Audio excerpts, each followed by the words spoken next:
It's the first week of the Arcade Tournament Champions, brought to you by Reclaim Arcade, and what a start! Before we look at the individual games played thus far, let's take a step back and check out our Sweet 16 bracket.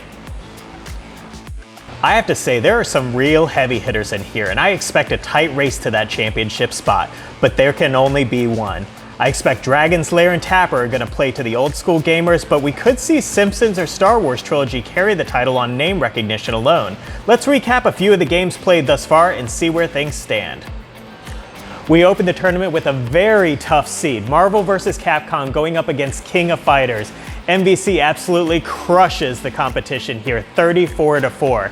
Now, King of Fighters, it's one of two Neo Geo titles in the tournament this year, and I suspect it was a bit of an uphill battle. I think that those games probably have more popularity as home console ports. They're no doubt great games to play in a social setting like an arcade, but here I think Marvel just wins on name recognition alone. Meanwhile, Simpsons vs. Super Offroad was an absolute nail-biter. Personally, this was a hard one to watch. Both strong multiplayer games, both scratching that nostalgia itch. It was neck and neck. But an overwhelming number of votes on Instagram in its favor, and Simpsons takes the W and moves on to the next round. Looking back at our bracket with both Marvel vs. Capcom and Simpsons victorious, they will face off against each other in the final 8.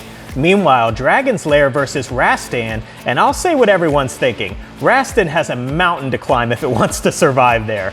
The interesting matchup after that is Elvira's House of Horrors Pinball pitted against Skee-Ball, the only two games in the tournament that are not traditional stand-up cabinets, and it really is anyone's game there.